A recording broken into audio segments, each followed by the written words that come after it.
Hello, Culture Matters podcast. I'm so excited to introduce you to our guest. Before I do that, here's a quote I picked just for this podcast. The demand to be loved is the greatest of all arrogant presumptions. Friedrich Nietzsche. My dear friend of yours, if you're listening to this, whether you realize it or not, executive director of the top contractor school, if you're a member or not. If you're not, get with the program. If you are, listen closely. We'll take your comments at some point. For over 20 plus years, as far as I'm concerned, this individual has been helping people with their needs as it relates to construction. You know, another thing that we just take for granted in this great American culture. The Rock Bottom podcast founder, Pave It Forward founder, and culture man himself, Kevin Gray, is here. If you haven't heard him before, get out from under the rock that you're in or under and pay attention. Thanks for coming on. Dude, what an intro. What a humbling intro, man. Thank you. It's great to be on here with you, man, because we don't get, we're both pretty busy dudes, and you got your irons in a lot of fires, but we don't get to chat as nearly as much as I would like to. And understandably so. Like we're in growth mode, right? But man, it's just good to see your face. It's good to be here. I feel like every time we talk or we go a period of time we haven't seen each other and we get to spend some time together, it's like right back in there, man. Like a brother, like a true brother. Like real, not like, oh, good to see you, bro. What's up? Like, but real. You know what I'm saying? Yeah, I think it was Nietzsche that said we must be able to love our enemies and hate our friends. Yeah. It's funny that came to my mind when you talked about the patting on the back. Like the people. Yeah. Hey, I want to know. Yeah. Thanks for coming on again, Kev. For those that haven't followed him, please subscribe to the Rock Bottom podcast and look into Kevin because, well, first of all, let's go backward in time. My guess is that when you were in 3rd, 4th, 5th grade, you were thinking about becoming a contractor, but I could be wrong. So what were you thinking about then? And what did you expect to be here as the executive director of the top contractor school then and a business owner? Dude, I don't know. And I don't know. I really don't remember when I was a kid. I think you have, well, see, my dad was in construction. My dad was in the heavy highway industry. And so I always saw kind of the people he was around and the kind of people he was around. And the groups and associations that I got to hang around was the Kentucky Association of Highway Contractors, the Kentucky Crushed Stone Association, Plant Mix Asphalt Industry of Kentucky. Wow. So you've got all these leaders, you've got all these business owners, you've got all these like-minded people. And I think that's what drew it to me more than the construction side, because those were all people, men and women who knew the importance of belonging to something, to that, a sense of community, if you will. And I think that was the attraction. And I think I was like, man, all these people are really, they've got it figured out. They've got pretty cool lives. They're all successful, but they're all really intellectual. They're smart. They present well, blah, the things you think are important when you're young. Like, I need to, grow up and look this certain way, act this certain way. But I remember when I was younger going to all these things with my dad, my mom, and my sister, the way that they all made me feel. Like they all, had enough respect or appreciation for my dad, for that relationship, for that community, that they made me feel at that age, just as an important part of everything as they did each other. Like, so it was the way they made me feel. And it's funny you asked me this question because I was thinking about it today. I'm reading Elon Musk's autobiography right now. That's a good one. And like, I'm in this next phase of my professional career, if you will. And man, it hit me when I was in treatment about 5 months ago. My mom and dad came to see in treatment on Family Day. And we were just talking, we were reminiscing. I was sharing some, we were kind of talking about, like, what are you going to do next? This was after I came to the realization that I needed to sell out of my business I was in. Understand why I needed to get away from that in that moment, but I just knew it wasn't right for my soul. And we got to talking. I said, man, maybe I want to do something with recovery. Maybe I want to do, I've just always had this burning desire within me to help, to serve, to lead, to coach, to mentor. And my mom reminded me, she said, Kevin, she said, when you were a young boy and you were growing up, and I was invited, and my mom's pretty religious. We were pretty, well, I mean, at least going to church we'd go to mass every Sunday. My mom was involved with the Catholic Church. I was an altar boy, did all the things that a good Catholic son would do. And she said, the priest, even going back to first, second, third grade, like, would always ask you to do, if you want to do a reading at mass or do something leadership wise. Even that young, she was like, you're great at speaking in front of people. You've always had a charisma. You've always had a presence. You were like, going back to like school plays, like you always kind of had. And I didn't really ever want to, I didn't think I wanted to do those things. I was kind of just chosen. And then I was always nervous to do stuff like that. But like, I guess once I was in that situation, I didn't feel it was natural to me, but I guess what people perceived or what they saw, they're like, man, he's good at this. And so I'm reading, it hit me, and it's crazy you asked this question, dude. It's crazy. I'm sitting in the shower this morning, and I'm thinking about what's my purpose. Yes, I've taken this position as executive director of Top Contractor School. And by the way, for me, getting that phone call from Brian Hess was like, holy cow, maybe this is it, because I do believe in it so much. It allows me to tap into my purpose, primarily of helping and serving other people achieve their goals and win and live the kind of lives that they want to live.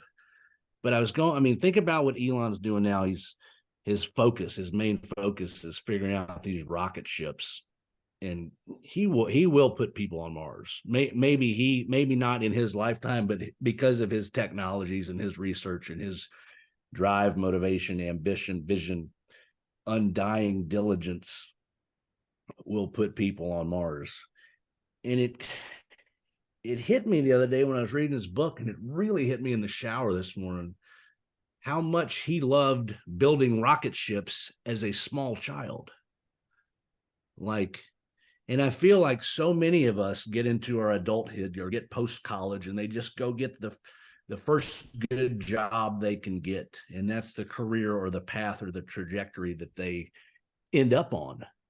And that's where they stay a lot of the time. And like, where our true happiness and joy and purpose, I think, is truly born inside of us, is in our childhood. And we don't ever tap back into that. Or we may think about it, we're like, oh, if Elon were a small thinker, I can't build rocket ships for a living. Like that's not going to put food on the table. Like, come on, man, get real, right? Yeah. But no, like he's tapped into what made him happy and brought him fulfillment and joy as a young boy, and is doing it in his adult life. So for me, it's like, am I having this realization and this coming to Jesus moment with myself that like, maybe I need to go back to when I was 4, 5, 6, 7, 8, when I can first remember, start having some memories as a child, and like, what made me happy? And maybe I need to do something along those lines with my adult life. Maybe everything else will be okay if I can do something like that makes me happy every day. Wow. Yeah. it's a grand, like, Were if you you a really want helper? to get deep Were you a in that. helper young? Oh yeah, always, man. Like, just um always, people have always said, you know, you've been polite, you've been willing to help, you've been a leader. Like, I was, even though I wasn't the best wrestler on my 3-time state championship high school wrestling team, I was the captain of that team. But Wow. like, I mean, just I've just kind of always been a glue kind of person, like, always. And I like that glue. I haven't always made the best decisions or done the right things, or my life got pretty well off the tracks not too long ago, but like, I feel like I always have tried, from a moral compass kind of standpoint, just tried to do the right thing, like, genuinely. When I'm doing the best I can do, when I'm being the best version of me I can be, like, at my core, like, that's how I want to operate. That's how I want to exist. That makes me feel good. Like, just being a good person, or being helpful, or being useful to others, makes me feel good. What was your first job? My first job, I was my first, like, real W-2 job was, I was a bag boy at the Frankfurt Country Club. So it was cleaning off guys' golf clubs and loading their clubs onto their cart, asking them if they needed anything. I tell you what, one of my jobs that really might validate some of this is, I was a server at a restaurant for, I don't know, through college and even after college, before I landed my first job with Wells Fargo. Um, I absolutely loved waiting tables. And it's like, isn't that funny now that I'm thinking about it? Because I was helping people, I was serving people, I was getting to have, a lot of times you can have a meeting. If you're present with your customer, you can have meaningful conversations with people. And I think that's a big part of why I enjoy that so much, is because of the human connectivity I think that it brings for me. I mean, I guess I was pretty good at waiting tables. I was working for Ted's um, Montana Grill in Lexington, Kentucky, which was one of the first handful of those to open in Ed the Turner? country. Ted Turner, yeah, Holy, Ted that's Turner, a man right there. yeah, dude. But they asked me to go around the country and open up these Ted Montana Grill restaurants, and right about the same times when I got that job offer from Wells Fargo. So, it's funny because society tells me, my parents tell me, my upbringing tells me, you need to take the job with Wells Fargo, young man. But I think you'd be working with Ted to this day. probably, you know what I mean? Like, Absolutely. society told Well, me to go one way. My heart probably was, I would have loved that. I would have loved traveling around the country, helping train people, helping open stores, helping, implementing systems and processes and procedures. I mean, that's teamwork, that's coaching, and I think a lot of it derives back to my sports background too, man. Just, I miss locker rooms. I miss that camaraderie, like that kind of camaraderie, you know. what builds a strong team? Oh, trust, trust. Um, knowing that no matter what, because I believe this on every great team, sports team I was involved with, I knew no matter what, whether we were on the field or the mat or out in the real world, that those dudes had my back, no matter what. And no matter what I was going through, no matter what kind of day I was having, um, if my girlfriend broke up with me, if there was a guy that stole my girlfriend, we were going to go kick their ass. Like, we just it was ride or die. Like, and those dudes, I would have gone to war with any of them, in the real world, on the field. Like, it was a brotherhood. It was just going back to community again. Like, so much strength in those communities, especially when it's born out of trust and respect. And it comes down, you go through the battles together, you go through, whatever the practices, the 2-a-days, the sprints when everybody's puking. I don't, what something happens. You're like the respect level, we went through this together. We earned these stripes together, and we got you. And a lot of those relationships can be lifelong. I mean, they're that powerful, and you start it, some of those go back to when I was in middle school, 11, 12, 13 years old, like just it forges a bond that's almost unbreakable, almost no matter what. If we wanted to enlighten our audience on how to break a team up, what would be your core tenets to destroy trust?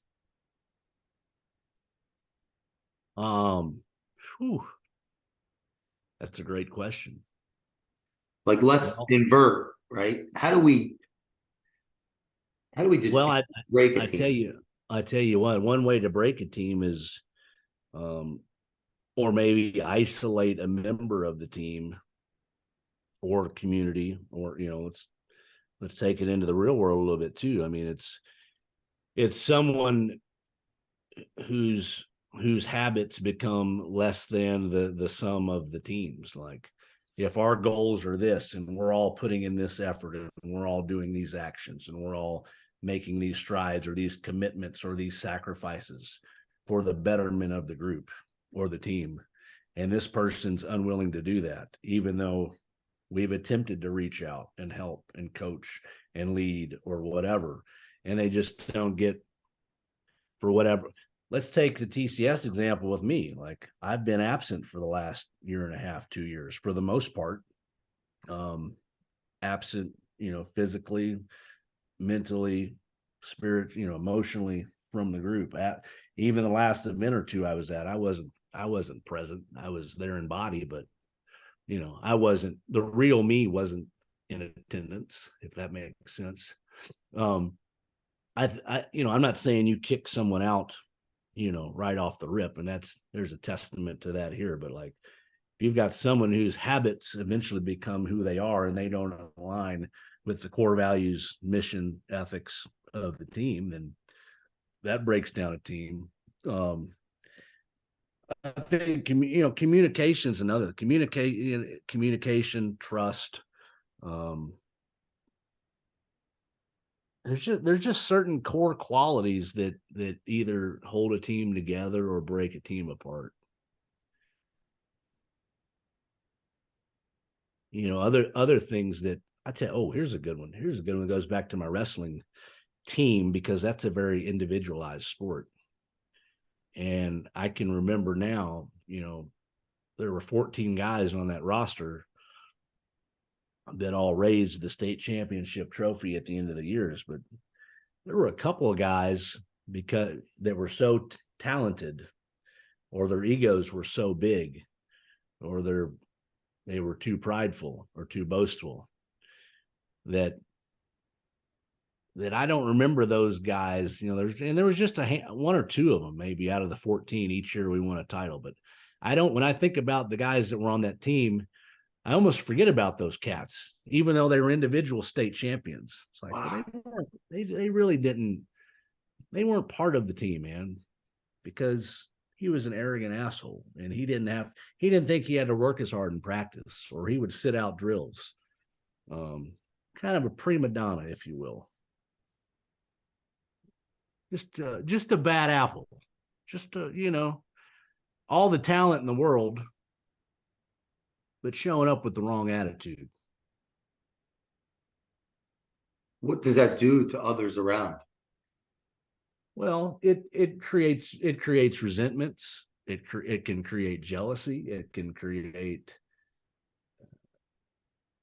It puts a wedge. It just places a wedge in the team, and sometimes it can be so grand that just that one, let's call them a cancer, they can break the whole team down. If there's not a good enough leader to either manage that or remove that or fix that, that can eventually be detrimental to the whole team. One man is capable of taking the other 13 out from the inside out, from the culture out, right? That stuff starts to break down if it's allowed to, continually tolerated, accepted, enabled. Same thing goes for personal relationships. Same things go for organizational structures and cultures.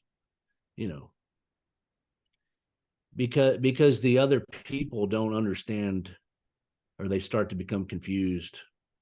How does this continue to happen? Why is this allowed to happen? Why is this allowed to exist in our ecosystem that we've built, that we all believe in? But his actions, his or her, their actions don't align with what the rest of us are doing. That makes sense. Well, what was that? What was that story where Christ told the one guy he knew he was going to betray him? Yeah, Judas. Was that what that was, or You're, wasn't there a Peter? Ooh, I don't know. That's a good question. This came to my mind, like, because you said the 13, right? There was this. Oh yeah, somebody. Yeah. It's inevitable. That's what I tell you what, right picture. Here, I've got my new Bible set in here, and I'm diving into that book by book. So wow, you ask me that question in a year, I'll be able to snap right to it. How important has learning been in your life? Oh man, for me, it's everything. Like if I'm not learning or reading or engaging my mind or being open-minded, and I don't, especially now that I've established some boundaries in my life. Like I don't have to be consuming all the time, but I'll tell you this: when I'm consuming with a present mind and an open mind, the curiosities inside of me, it just fosters all that. I mean, just being able to relate, having these like aha moments because I'm reading Elon's book right now. Like if I weren't reading that book, who knows if I would have put that piece together. And maybe that piece needs to get put together right now in my life. And if I procrastinate reading that 6 months from now, maybe it's too late. Maybe I've already gone down another path at that point. So like that's why even when I don't want to read, or I don't want to, and everything I read is not necessarily something I want to read, but I know that the information inside of it, I'm going to find something useful in it. You know what I mean? I don't necessarily want to read that entire Bible. I mean, I'm just going to be honest. Like I never have, but I'm starting to allow myself to say, hey, there's enough people that have read it or that kind of live by it or can refer to it, and tell someone a meaningful story or lesson, that I'm going to find out what's going on inside of that, because I'm curious enough, Wow. Yeah. What did you learn from working at Wells Fargo about who you were? I learned that I was not bred for corporate America. I'll tell you that. It was, I hated it, man. I hated it. I absolutely hated it. And it was a great opportunity. And I could be earning 7 figures a year by now easily. I mean, that would have been 22, 23 years ago. Like, I mean, I'd probably be like a senior level executive by now, right? I mean, who knows? But it didn't bring me enough purpose. It didn't bring me enough fulfillment. It didn't make me happy. I mean, I hated when my alarm clock would go off in the morning and I was going to that place. And I kind of always thought I kind of always knew I wanted to do my own thing, or at least I thought I did. I'm not even sure if doing my own thing or having my own business um, is necessarily even the exact right fit for me. You know, I think maybe being able to do some of those things within inside another organization, which I think the opportunity that's presented to me right now is going to allow, you know, me to kind of run with a vertical, if you will. Um, Maybe that's good enough for me. You know, maybe it doesn't have to be all or nothing entrepreneurship, all or nothing. I own my own business, and you know what I mean? Like, I like that element of it because, um, but, and maybe, and see, like, as much as I'm learning about myself these past 6 months and I'm allowing myself to have an open mind, like, maybe that's not it at all. Maybe I just need to be in a position, a high level position where I can serve people to the best of my abilities. And I don't have to be the one that's in control, because for most of my life, I felt this insatiable desire that I've got to be the one in charge. I got to be the one leading. I got to be the one making all the decisions. It's got to be the Kevin show, and nobody else's idea is any good. Pretty good idea, but we're going to do it this way instead. Or, you know, until I just recently started figuring out what makes me tick and how I operate and what feeds my feelings and emotions, which ultimately feed my actions. You know, I wanted to fix, manage, and control every single facet of my life. And maybe that's not the best for me. You know, What qualities made a company start to grow? Qualities of leadership, behaviors. Like what activity? Because you had so strong success in what when you're in it and you're there. Yeah. You've proven the track record of that. So Yeah. there's people listening to this show that they're at rock bottom. You know, this is the Rock Bottom podcast today. Yeah.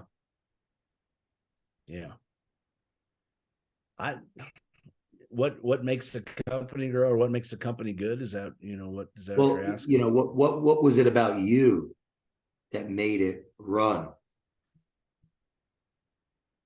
I think when I was on my game, it was my leadership.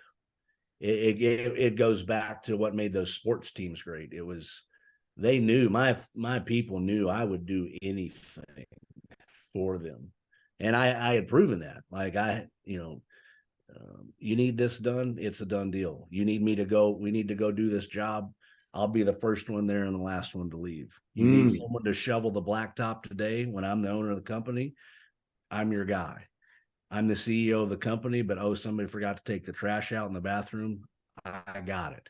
Like, the little things, man, just that, the attitude that you are no better than the rest of the people around your team, no matter if you're the one signing the paychecks or not. Like, it was trust, it was leadership, it was commitment, it was relentless diligence, which is a constant, steady effort to achieve one's goals. Like, just that whatever it takes mentality. My folks knew I would go to war with them, whatever the war looked like that day, any day of the week, 8 days a week. And they believed it, and they trusted it, and they just knew, you know, when I was at my best, that I was the rock, and no matter what was going on, everything was going to be all good, because I wouldn't let the mission fail. To figure it out. I mean, Cindy, who was with me for 9 years, like, you talk about somebody who went through all of the battles with me, day in and day out in that organization. Like, she used to laugh all the time and say, man, I don't know how you do it, but every situation I feel like, that she would feel like we were in, or every tough spot, or, my God, we got to come up with $250,000 to make this happen so that this can happen so we can continue the mission. She's like, you come out smelling like roses. And, like, I don't know how you do it, but you do it. And I don't have a quit button. I don't have a fail button. Like, failure's not an option. And for the first time in my life, thank God, um, failure with my recovery is not an option. I finally figured that out, that I got to have a non-fail button with that too. Like, you're pretty good at not failing at everything else you do in your life, dumbass. But like, how about let's put that button over on that piece too? Because nothing else is really going to matter unless you figure that one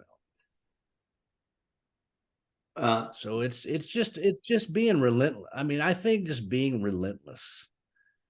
Um, I mean, at least that's what it's been for me, man. And endurance, relentless endurance. What about gratitude? Oh yeah. Yeah, that's a big one too. That's a big one too, because you know, I can't just be a dog.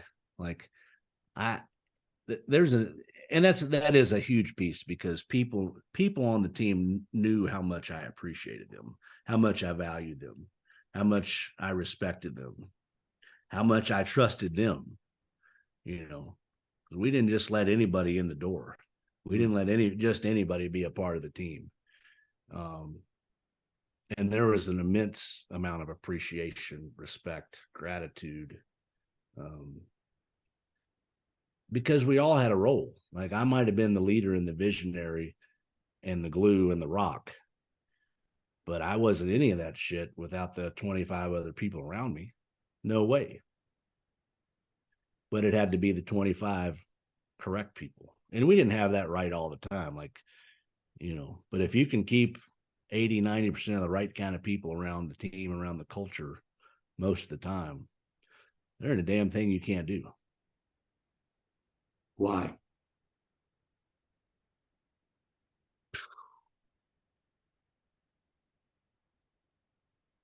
I just it goes to being able, it goes to being a great visionary also, because you got to keep them believing that it's worth it. You got to prove to them that it's worth it. You have to reciprocate that as the visionary. It can't just be like, we're going to the top of Mount Everest, and when we get up there, there's going to be 20 McDonald's double cheeseburgers for you to eat because you're going to be starving. Like, they got to be there, and they got to be wrapped in gold foil when you get there. You know what I'm saying? Like, it can't just be here's this grand vision, here's all this hard work we're going to put in, and there's no and then on a deeper level, like, you got to figure out all the individuals on your team, because they're all fed by different things. Some of them it's money, some of them it's appreciation, some of it's time off with their families, um, some of it is bonus. I mean, whatever. And it's different.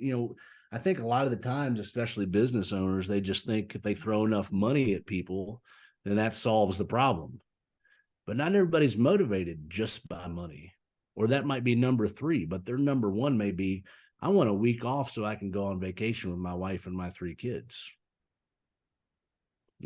That will prove to me that you appreciate my hard work. I don't want your $1,000. So it's getting to know people. And I hate when people are like, you got to separate business and personal. I agree to that to some extent. Like, if you don't know your people on a personal level, if you don't have real relationships with inside your organization, there's no chance. There's no chance. And that doesn't mean that you all have to like share holidays together and hang out with each other all the time. It doesn't mean that. But it means being authentic with each other. It means having open communication with each other. It means that you can sit down and be transparent with each other, even when it's bad news or even when it's an uncomfortable conversation. Like, all that stuff builds trust. All that stuff builds commitment. All that stuff builds resiliency, because again, it kind of goes back to like running sprints with your teammates. Like, we're going through life together now. I know about your life. You know about my life. You know about my hard times. You know about my wins. You know about my losses. You know when my wife's birthday is. You sent us an anniversary gift on it. You know, whatever. Like, we're on that level. We're on that human level together. It's not just an employee-employer relationship. You know, it's got to get deeper than that for shit to get good. What about those owners listening that deep in their core, they don't care? They need to find something else to do. You're seeing that movie Horrible Bosses? Oh. like what are you doing it for? Like, you think about it, like if you're leading in that fashion, that individual has to be miserable as well. There's no way they're getting any fulfillment unless their entire derivative is strictly financial money. Like, I mean, in an Uber greet, and trust me, I like money because it's options, right? Sure. Like, I'm sorry that money is the vehicle to our options in this life. It's like, don't hate the player, hate the game, right? Like, I'm sorry, this is the socioeconomical system that we are in and are going to be in for our entire lives. So, you know, you can get mad at people wanting to make an excess amount of money, but that's because you don't understand the game. That doesn't have to do with the player. That's, you know, that's a personal issue. That's a personal problem. But I don't know, man. I don't even know what to say about people that operate like that, because I can't even equate to that. Like, I can't even get on that level. I couldn't imagine doing anything I do in my life without it having the benefit of helping somebody else, you know, live a better life for themselves or their family. Like, I like seeing people win. I like watching people have those aha moments, or buying their first house, or figuring out, because I've shared something with them, that there's a different way, there's a different approach. I mean, I think every entrepreneur has read this book, but I mean, when I read Rich Dad Poor Dad 15 years ago, like, my whole mentality is like, there's a whole nother world out there that most of us in society are never even taught. We don't ever, you know, I never even knew that existed. It's like, wow.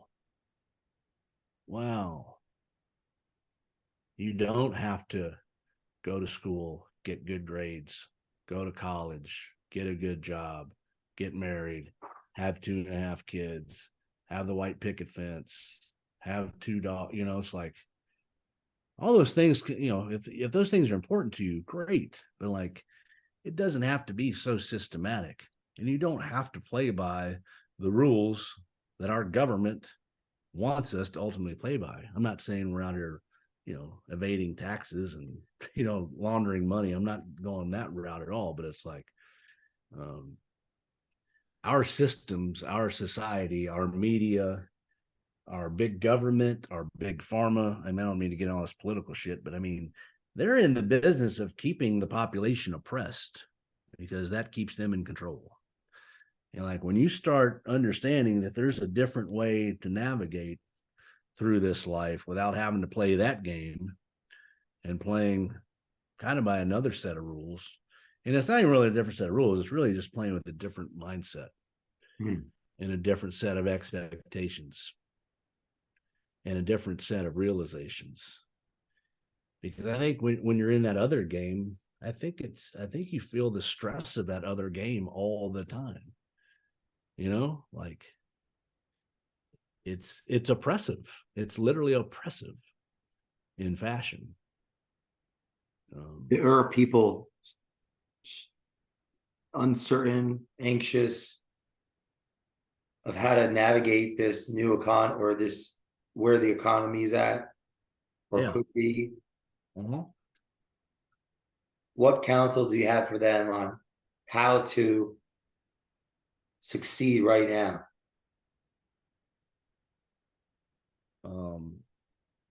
Take matters into your own hands. Like, quit believing everything you hear. Like, because what you hear is what they want you to hear. They want you to be to live in fear, to be scared. I'm not trying to go big picture here because, you know, I'll tell you this. I decided a long time ago that I'm not going to be left. I'm not going to be right.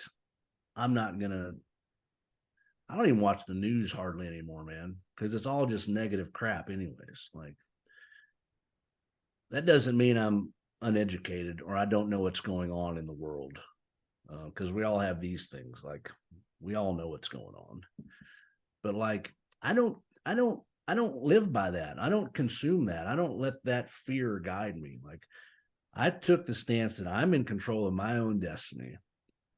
I'm going to do whatever I feel in my heart and in my soul and in my mind that I've got to do every day to create the kind of life that I want for myself, whether that's financially, emotionally, you know, however, it doesn't even always have to do with money. It's just like, what kind of life do I want to live?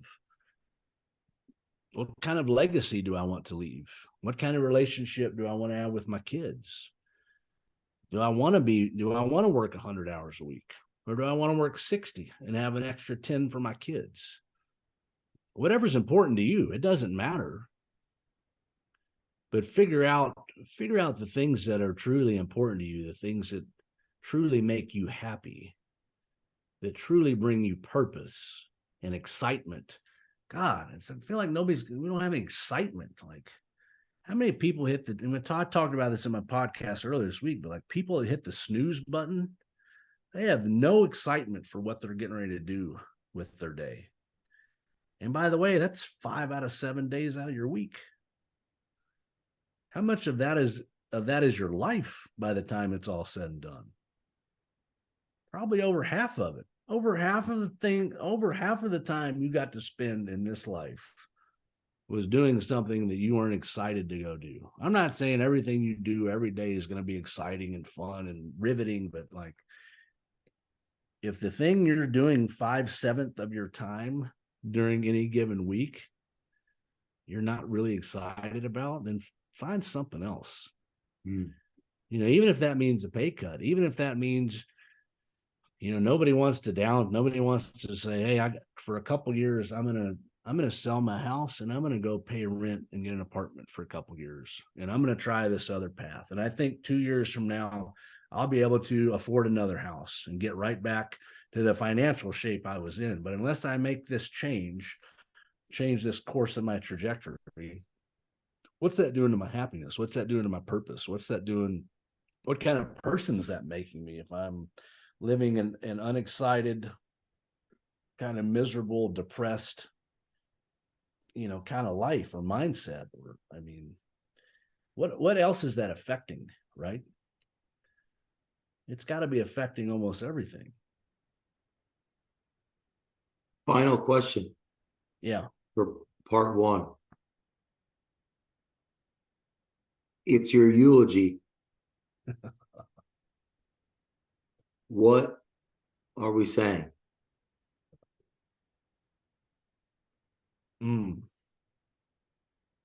Leave it to Jay Doran to come up with the questions.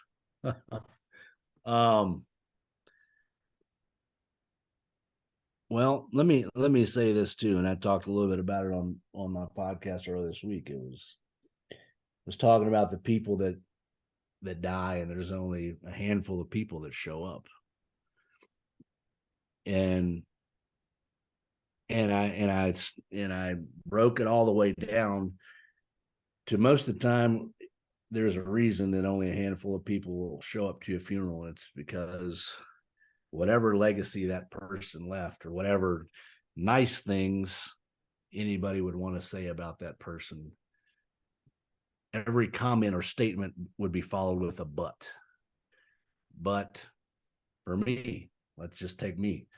But if my eulogy is Kevin was a great person, he helped a lot of people, he was a pretty good father, he gave back to his community, he was a servant leader, but he never figured out his alcoholism and addiction, that room's going to be a lot less crowded than it would be if I do figure that out, because the things that's going to allow me to do in my lifetime are going to be so much greater than if I don't.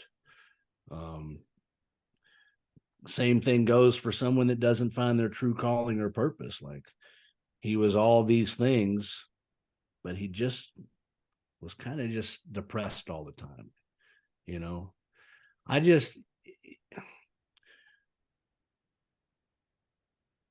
don't know exactly, you know, all I really need for anybody to say at my eulogy, that hit, man. All I really need are my two sons to stand up.